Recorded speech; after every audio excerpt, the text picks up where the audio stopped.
You're feeling better. Good. Well, I hope. Okay.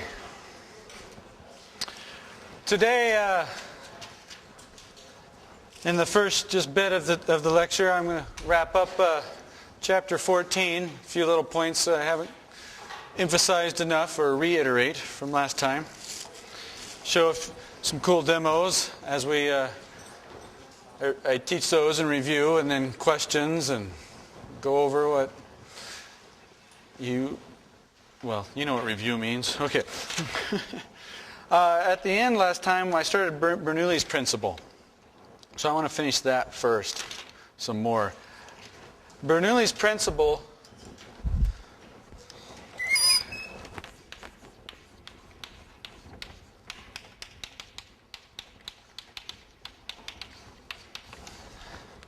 is where the speed of a fluid increases. So if the velocity increases, the flow, and that again, that's whether it's blood, water, air, nitrogen, then the pressure, and just so we don't get into technicalities, the internal pressure decreases, and or vice versa. I wouldn't get caught up in the which one's the cause, which one's the effect, because sometimes it's easier to see one way or the other. Just realize they kind of go hand in hand. Before Bernoulli's principle, we did pressure, force over area. Pressure was the density times the volume times gravity, and we had another one.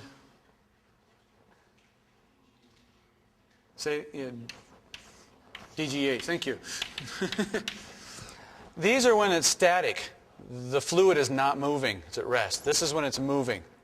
And there were several good questions after class last time, and a lot of the confusion could be settled by just keep these separate. It's a different game when things are at rest versus moving with a fluid. Here, solids or fluids, they got weight over an area. You'll feel the pressure. The book does a nice job, and I depend on it. Like a water hose. Inside the hose where the fluid's moving, we're going to apply Bernoulli's principle. The faster the flow, the lower the pressure inside the tube. We saw that at the end with it was actually called a Venturi tube, and it got big, and then it went small. And we'll review that, but it sped the air up in order to do that. And if the flow of the fluid increases, then the pressure internally decreases, and we saw that with some water levels rise and lower. Again, this one was that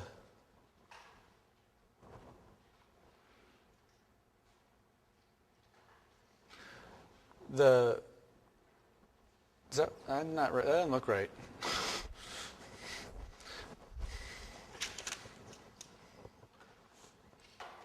Yeah, that's why it didn't look right.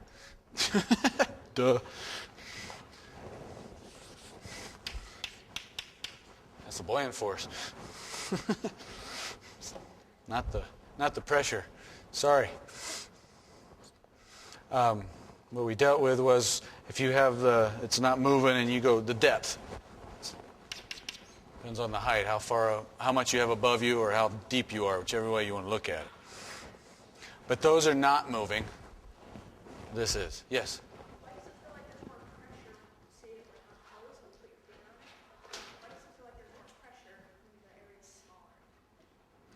Why does there feel like there's more pressure on the end of a hose? Yeah, you close it off and you can feel, the pressure increases. Because it is pushing on you. It does have mass. It is being moved. It's got momentum. And it exerts a force on you over a certain area. And that's kind of going back to here, at you, where it's at, if you like to, if it helps you. At that point, when it runs into you, it's at rest, and that's when what we've been thinking about. In the hose, though, the pressure could be something different. It's moving. The book uses that example of the fire hose, that the pressure in the tube's less, but that can be a whole lot of pressure on you, and those are two different pressures. Bernoulli considers it internally while it's flowing. And we're used to more thinking about the pressure exerted on an area, or the force over an area, that pressure. And that's why it's hard to hold it back, or we get knocked over, or something like that. So with that, I figure out where I left my paper. Review this one again then. They draw nice pictures in the book too. This was the Venturi tube I used. I didn't mention streamlines yet. That's just representative of the flow. It's just to give you a visual idea. So if you, let's say you got, air is flowing through this tube. And it does, it kind of flows like this. It's smoother in the middle and faster in the middle than it is on the sides because of viscosity. It's rubbing into the walls and sticking. It's like friction. So it's going slower on the outsides than it is on the inside. But it comes along and it sees this deflection. And the way I like to think of Bernoulli is the fluid is getting deflected. It's being diverted. And up until now, anytime we change something's motion, that required a force. Over a certain amount of time, that's an impulse, and we changed its momentum. We change its motion. So these come in, like this one, and it's deflected. And this one comes in and is deflected. You get the idea. And these streamlines are closer together here. When they draw these pictures, you can use the spacing of the streamlines to gauge how fast the fluid's going. So before I talked about how here this is a big area, not moving so fast. Compared to over here, it's a smaller area, but it's moving faster. This is the continuity equation I was just hinting to before. The flow has to stay continuous. This is how I justify it in my mind, and scientists, but how I remember it so it makes sense to me. The same amount of fluid over here is going to get through here. It's continuous flow, the water in your hose, the air in a pipe. It's going to get through. Here, this is more area, and so it doesn't have to move as fast to get the same amount of fluid through in the same amount of time as over here. There's less area. You can fit less in there, so it's got to be moving faster to keep the same flow rate. That's really all this relationship is reminding us of. Bigger area doesn't have to go as fast. Less area, it's going to be moving more quickly. The streamlines help visualize that, and before your question, that means the velocity is larger here. The pressure, the internal pressure there in that fluid will be less over here. We saw that because we connected this to a tube full of water. And if the pressure drops here, then there's less pushing down on the water. And we saw the water level rise, indicating that, yeah, there was less pressure in there. Yes?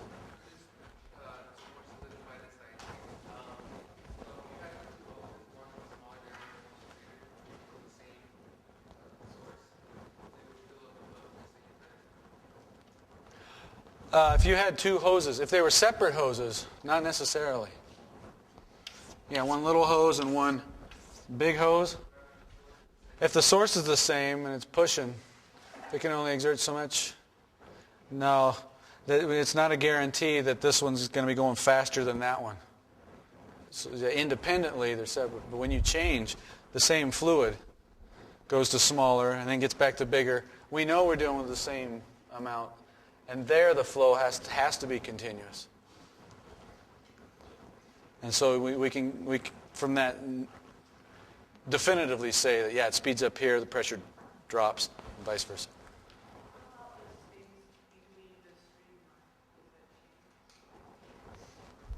What are these? What did I just call these? Streamlines. Did the spacing between the streamlines change?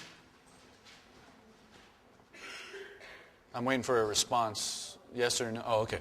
Yeah, so they do change. And that spacing can help you visualize the speed. Here they're spaced farther apart, which means they're not moving as fast as when they're closer together. So when streamlines are closer together, you get a bigger speed. Now, I know in real life you're not going to sit there drawing streamlines, but it helps scientists a lot, and your book draws these. It can help. A perfect example, though, is let's go around an airfoil, an airplane wing.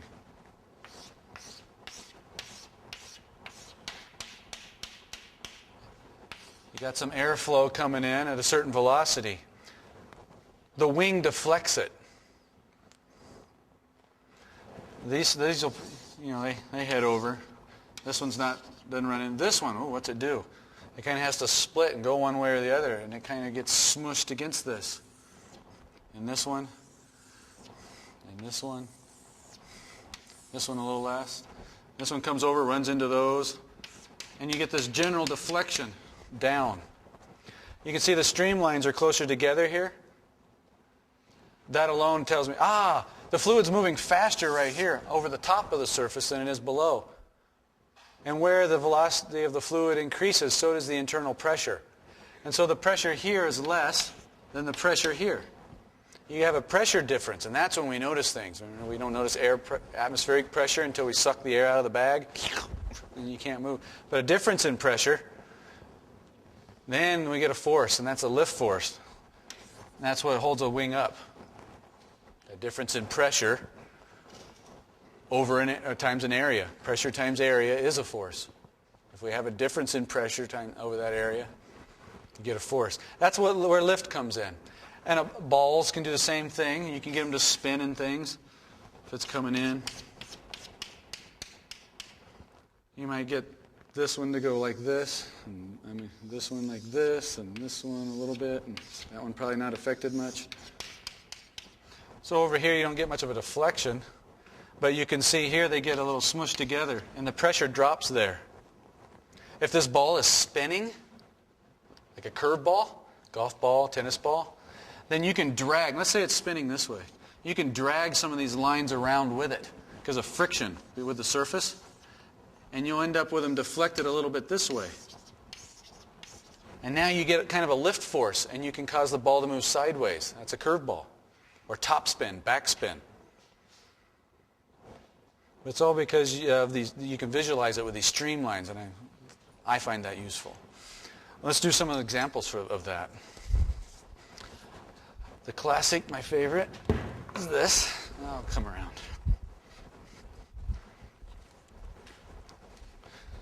So when fluids move, you can change the pressure.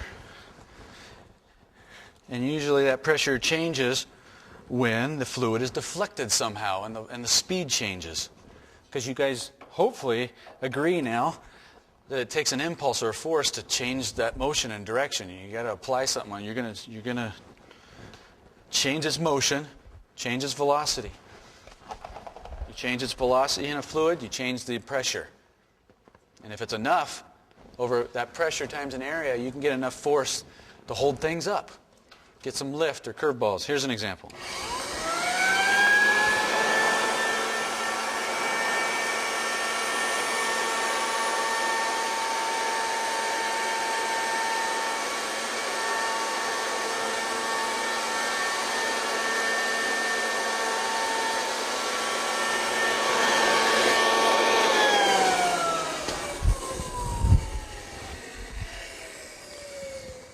It's noisy.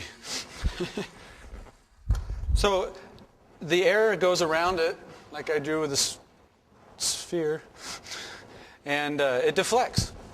And when it's like tipped at an angle, thanks, George. When it's like tipped, the air on the top, it's more like an airfoil. The streamlines get squished together more. It's flowing faster. There's less pressure on top than there is down here.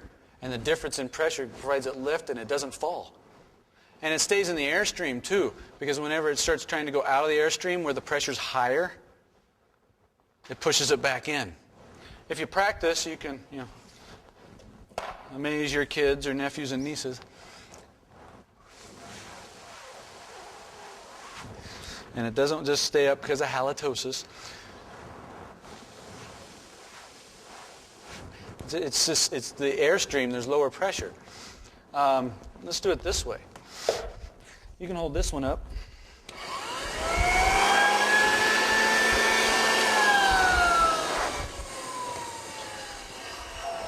What do you think happens now? You think it still holds it up? Raise your hand. it falls, put your hand, now raise your hand. And the rest of you don't know or care, huh? Okay.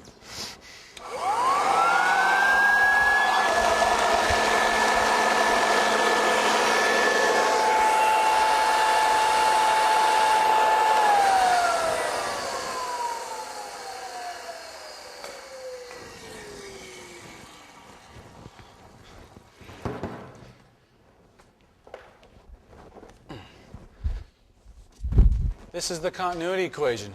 Here, the airs move, it's narrower, and then it spreads out. And what happens when it gets larger area? The air slows back down. So there's higher pressure where the air is moving slower here than in here. The higher pressure is out here, the lower pressure is in here, and that actually keeps the ball in it, even when it's upside down. The higher pressure, where the larger area, smaller area, greater flow speed, less pressure. And that pressure difference keeps it in the funnel. So whenever wind blows across something, it can, and if it deflects the fluid enough, it generally corresponds to an increase in flow rate and a drop in pressure. So wind going across your house, it's like an airfoil.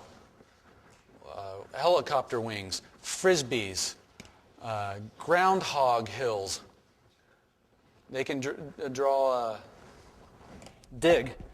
Let me draw it. Let's say you got in a hill, and they got their tunnels.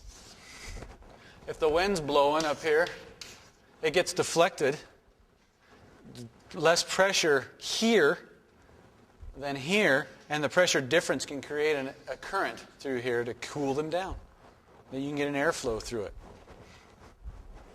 I have a smoker's test. That's what I call it anyway. Somebody want to try? This is a volunteer one. The idea is it's open to atmosphere here. So I'm going to keep atmospheric pressure down here. I want to see if we can move the air fast enough up here to drop the pressure enough. The atmospheric pressure can push this up. So you blow across the top, and if you can deflect the air and move it fast enough, the pressure will drop enough, the atmospheric pressure will be greater than up here, and it'll push it up. Who thinks they can do it? You don't even have to come down. Come on. Party poopers. Come on. Nobody wants to blow across the top? Okay, good. I'll have you over here, at least so the camera can get you if he wants. Yeah, you can hold it. Yeah. Give her a go.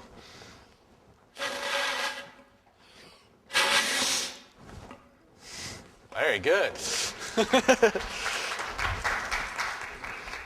And I'm glad it didn't work the first time, because I want to emphasize that just because air is moving faster, just because, doesn't always mean it's less pressure. I can blow into it. Yeah, the air is moving faster, right? Yeah, but it's building up in there where it's enclosed and increasing the pressure. You can blow straight across, and if it's not getting deflected, there's no impulse on it, it's not changing its motion. When the second time, it got deflected. This one works the best if you kind of blow up a little. It helps if you pierce your lips, too. Why do you pierce your lips when you want to blow faster? Versus, because this is narrower, isn't it? Narrower goes faster. Big goes to small. You can speed things up by putting your finger over the water hose. Where'd you go? I was standing back there. My perspective's there. Oh, she went to the bathroom. That's why. Or something. When you put your finger over the water hose, what do? You narrow the opening. And what's it do? It sprays out faster. Anyway.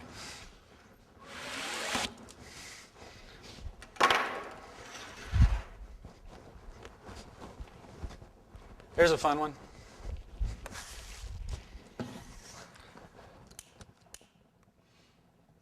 Next time it's your birthday, or not, don't wait that long. You all know you can blow a candle out, I hope. But what if you hold this and block? Then you can't blow it out, right? Because it blocks the airflow. Very good. He's going. No, the air diverts around this. It's an airfoil. It curves around it. And you can, boy, it's not lighting very well, is it? For emphasis. Anyway, can you see it? Okay. So you hold it up, block it, and you just go, piece of cake. It actually kind of focuses it as it comes around. So people can pretend like they're stopping you from blowing out your birthday candle. I guess we won't do it again. It's being lame. How about this one? I got some straws down at the bottom. They're just allowing these two cans to slide if they want to. What happens if I blow in between? I'm going to blow air right through between with the straw. Does it increase the pressure because the air is going in there and it pushes them apart? Do they not move at all? Or does the can deflect the air, which causes a change in motion? The air speeds up in between them, dropping the pressure in the middle. Ready? Yep, they get sucked together.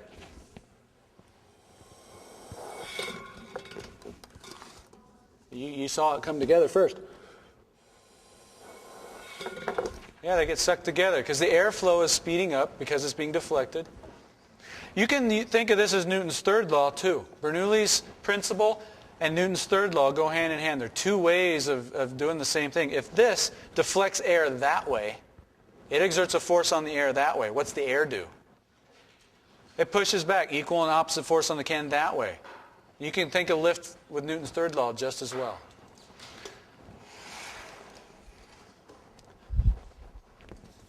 One more. Little pin here, just in my thread spool to keep it centered.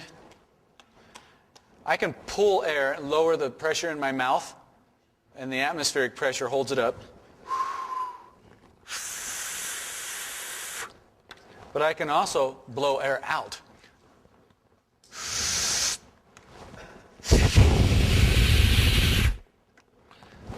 Because the air gets blown out and it's sandwiched between the two, but it's a narrow space, so it speeds up, which decreases the pressure there also. And atmospheric pressure still holds it in. So you can suck or blow and keep this on.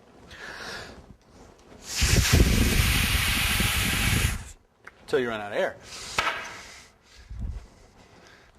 Questions about Bernoulli?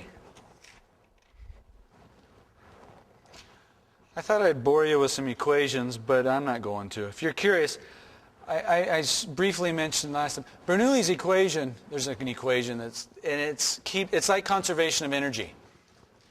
That's how we get it. How we actually get quantitative with these things, and even showing that. There's an equation for it to represent the relationship. But the gist is fluids can be up high and have gravitational potential energy, and they're moving faster and slower. They have kinetic energy. And they also do work on things by exerting a force over an area for a certain distance. Work is force times distance. Anyway, there's three parts to the equation, and it says if you consider the energy involved in this fluid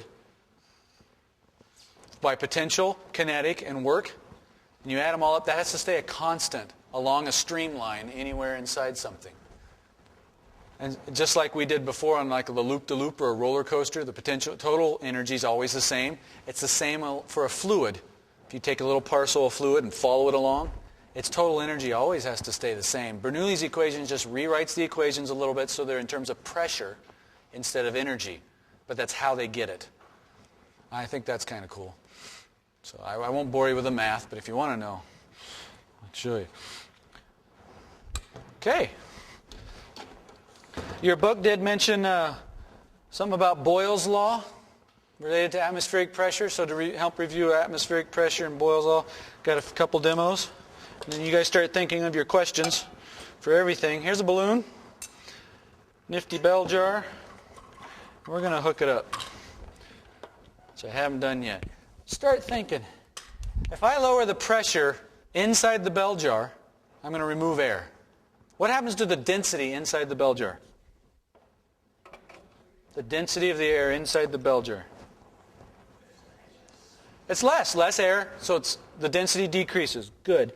What happens to the pressure inside the bell jar? It decreases. Good. What happens to the pressure inside the balloon?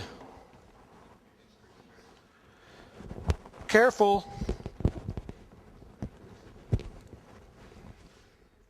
Can I pull the air out of the balloon? Can I add air to the balloon? So what happens to the pressure inside the balloon? Stays the same, but I'm going to drop the pressure around the balloon. Thus, the balloon will have more pressure relative to the outside. So what do you expect the balloon to do? And sure enough,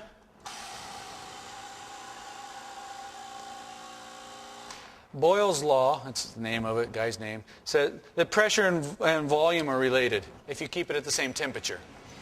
If you remember chemistry and the ideal gas law, that's where it comes from. But if you have a certain pressure and volume, like right now, that stays constant. So if you change it to a different pressure, you get a different volume. The ratio stays the same. The product, I should say, stays the same. So in this case, we had a certain pressure and a certain volume. If we decrease the pressure, then it increases the volume to keep that the ratio, the product, the same. Just keep going.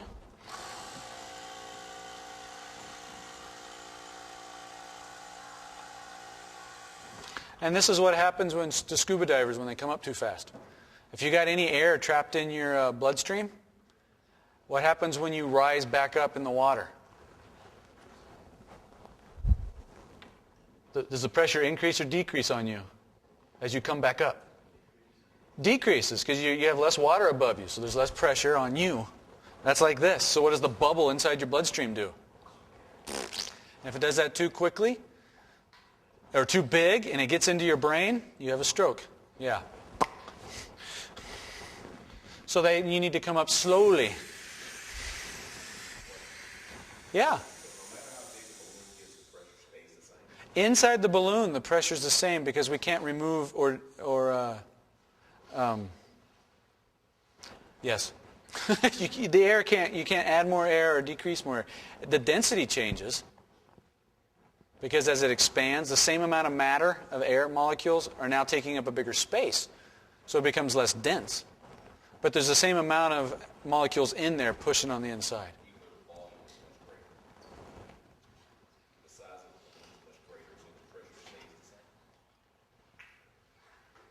You know, I'm wrong. I'm wrong. You're right. Inside the balloon, once I turn on the pump, I'm wrong. Thanks for catching it. Inside the balloon, if there's less, there's the same amount of matter, takes up more space, the density decreases, but the walls are farther away. They don't run into the walls as often. The pressure does decrease. Thank you, and I apologize. The pressure inside the balloon now compared to when it was big. I haven't gotten the point. I was wrong. Does that make sense? Did I confuse anybody confused now because I messed up? There's a certain pressure inside the balloon right now. I was trying to emphasize earlier that I'm going to drop the pressure inside the bell jar by removing air in the bell jar. So right now, the pressure between the two keeps it in balance. If you lower this pressure, then this will be greater than here, and it expands. It's the relative pressure, the pressure difference across the membrane. If you drop this pressure, then this pressure is sufficient to expand. And that's still true. Where I was wrong is the pressure in here right now, as opposed to when it is big and expand, does decrease inside the balloon because it's taking up more space and pushing on the walls less. What I want you to know from this is this relationship, and that a difference in pressure can create forces like we're seeing with lift and in the airbag and deflection and things. Just remember that it stays constant. Another example then, since I messed up. If you have your Tupperware container for your leftovers and you seal it off, right? And you put the lid on to your food, and you put it in your refrigerator. It cools. Any moisture in there, actually, it condenses and takes up less space. what happens when you pull it out sometimes? Especially if you put your piping hot food that you haven't finished eating, it's more apparent. You seal it off and stick it in the refrigerator, and then when you go to pull it out the next day, what's the lid doing? Yeah, it's kind of sucked in because the pressure and the volume changed. That one, it occurred because the temperature dropped. If you don't remember, PV equals a constant times temperature.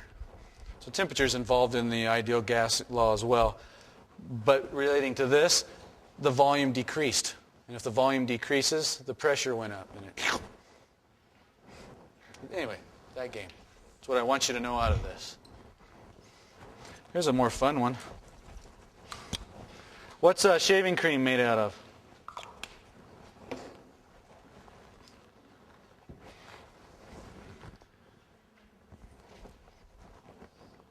Gel.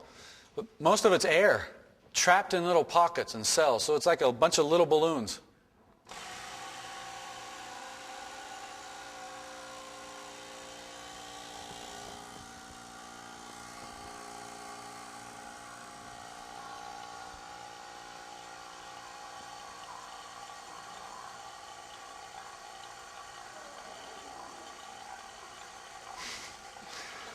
I never get tired of that. I'll stop before it gets sucked into the pump. That amazes me. So it's like all the little air bubbles are trapped, and it's just like a bunch of little balloons that expand. Yeah.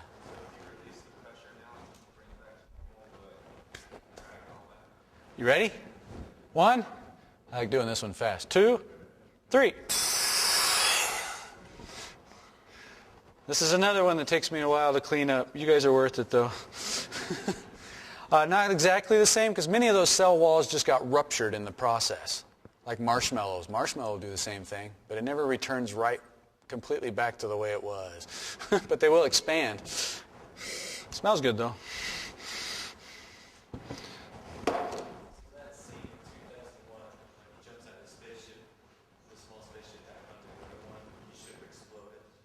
Yeah, if you jump into space without a spacesuit, how's the pressure compare outside of you compared to inside of you? Yeah, there's no pressure in space. Well, very small. But you still have pressure inside you, especially your lungs. So yeah, in theory, yeah, you'd explode. I don't know what happens first, though, in space. Will you explode, freeze to death, because it's so cold, or get bombarded by solar radiation and die that way, or asphyxiate because there's no air to breathe? I don't know what will happen first, but you're toast. It's lots of good physics when you take your spacesuit off. But the pressure difference is a good one.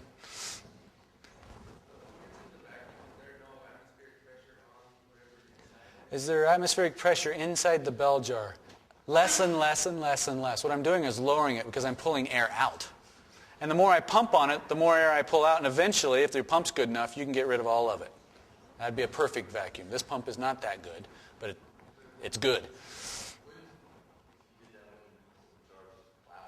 Yeah, at some point, yeah, very good point. When the jar collapses, if your jar is not rigid enough to withstand a difference of pressure of 1 atmosphere, here, 13 pounds per square inch, if this cannot structurally stand that, it will implode. And if you get a little nick, I've heard of somebody had an old one of these, and they were testing it out. This was like a year ago. A colleague of mine, he hooked it up to a pump to test it out, was doing something, and he heard an explosion. He went back into the room and realized just that. This structurally gave out, imploded, then had a collision and rebounded, shot back out, and he found pieces of glass stuck in the wall. So yeah, technically, there's always, every time I do a vacuum demo, I do worry about it, something imperfection, and it implodes, and we're all, the front row is not happy.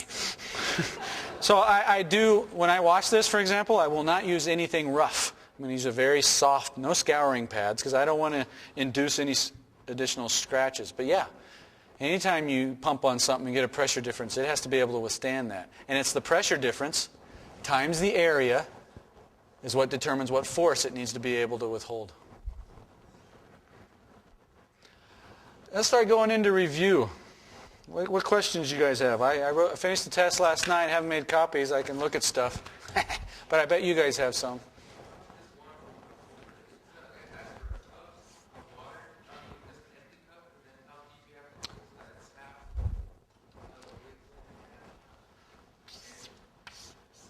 So, yeah, we're doing a cup and we're pushing it underneath.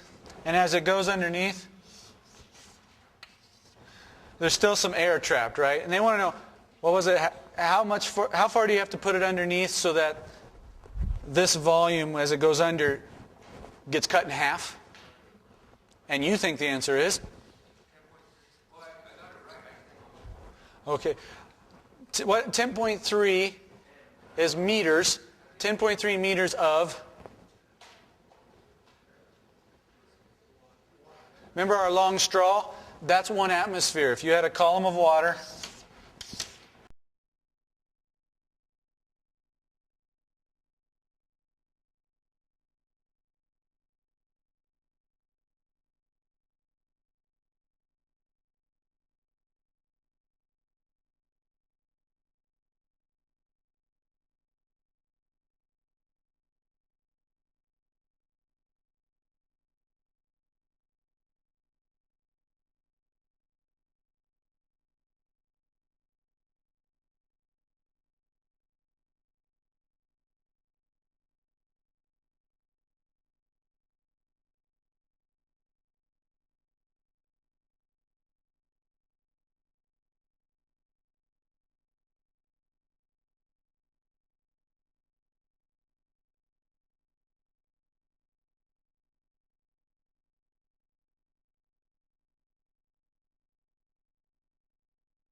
If its weight was larger than its buoyant force, it would sink. And if its buoyant force is larger than its weight, it goes up, that net force.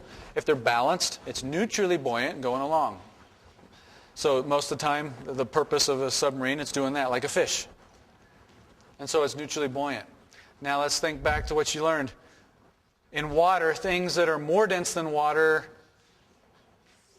sink, and less dense than water, and the same density? It's neutrally buoyant. Stays put. Does that help you? It should.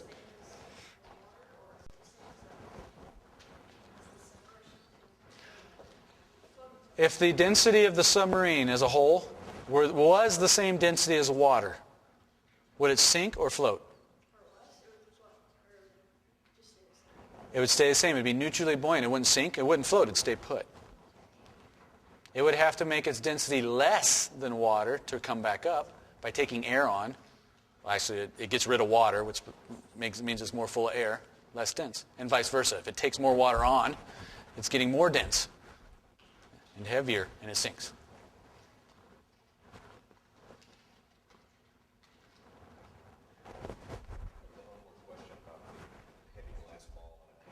Thank you for reminding me. I wanted to. I worked on that. Let's see if this is better. Cable's rubbing. All righty, let's see how I do.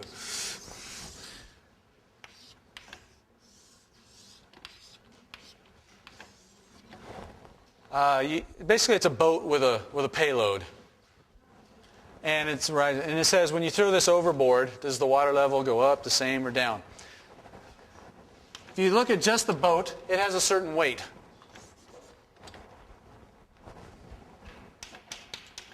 Weight 1. So to balance it, it needs a buoyant force equal to its weight, or it'd be sinking or floating.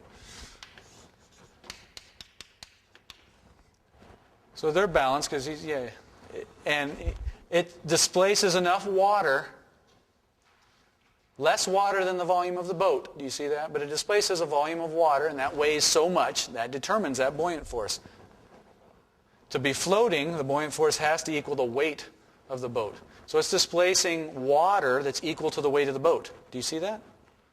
How much, if this boat weighs 5 pounds, it's displacing what weight of water? 5 pounds. Okay, you take the payload. Let's say it's, it's got a weight. Is it being supported? Yeah, so the water must be, this boat with the payload in it must be displacing enough water to support the payload also. So its buoyant force balances. You with me so far? All right. Well, if you throw it overboard,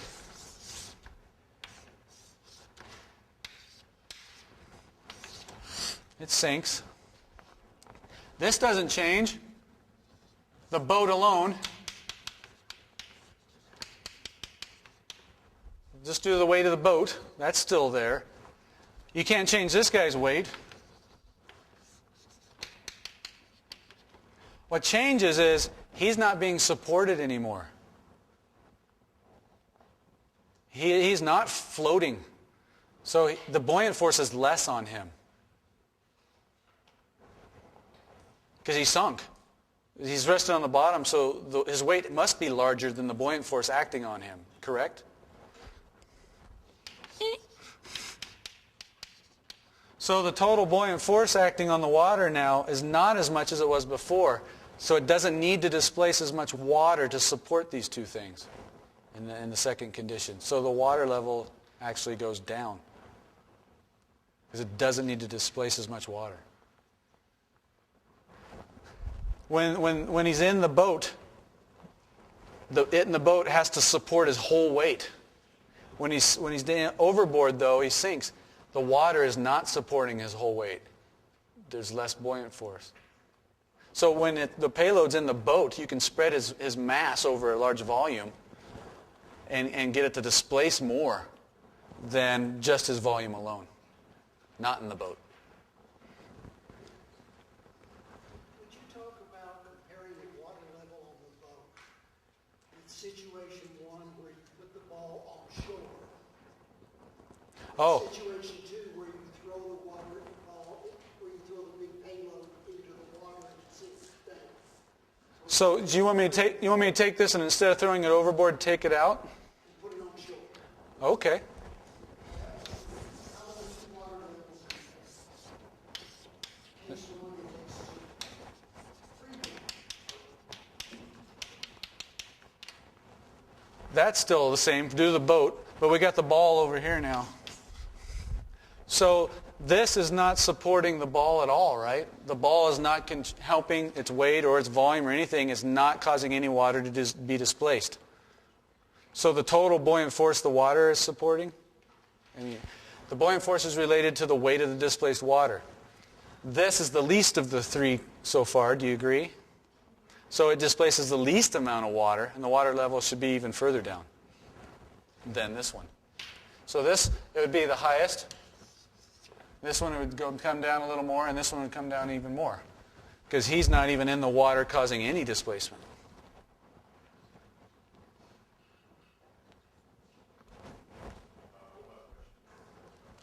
Question what? 13.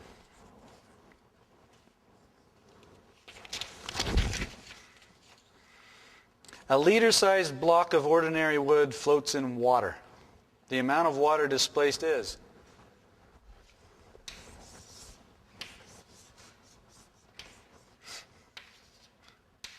You get that. It's just trying to be three-dimensional. I don't know if it worked. That's a liter. His volume. So basically, it wants to know the water displaced. Is it a liter, more or less? And you think what?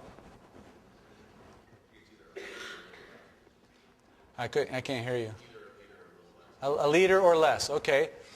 If it was a liter, how much of it would have to be underwater? Do you think all of it is? Sorry, I can't hear you. And that's it. If it's floating up top, it's displacing enough water to counter its weight.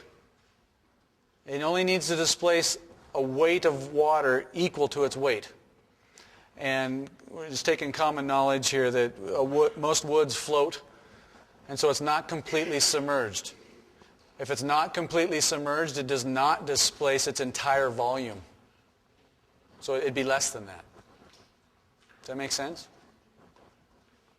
If you held it underwater, the water level would go up because now the whole liter is underneath and it's going to displace a liter of water.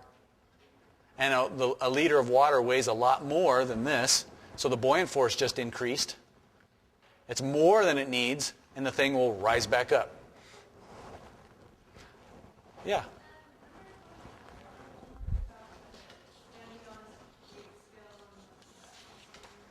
Yeah, you're standing on a scale.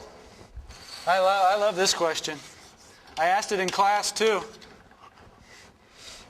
All right. You got your weight, and if it's supporting you, the scale pushes back. And so that's how they can tell you what your weight is, right?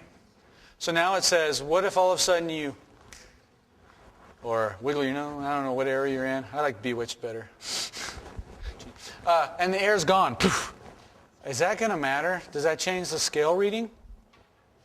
Does it change your mass? Does it change gravity? No, it doesn't change your weight. Does it change what the scale reads? I heard lots of yeses. Why? Because you have volume and you're displacing air. And if you're displacing air, the weight of that displaced air is a buoyant force. And so now you guys realize that you're now a block, because physicists, it's easier to draw. You have mg down and you have a little buoyant force up. And your net force, your net weight, if you will, it's mg minus that. That's what the scale has to support. It's a little less. Or look at it this way. The scale doesn't have to support your entire mg because the buoyancy due to air is helping just a little. So if you get rid of the air, poof, the buoyant force leaves and you're pushing down on the scale a little bit harder. It's like jumping in, take a bathroom scale that can survive in water and weigh yourself in water. The water's helping buoy you up and the scale will have a lower reading. There's a quick diet plan. Yeah, details.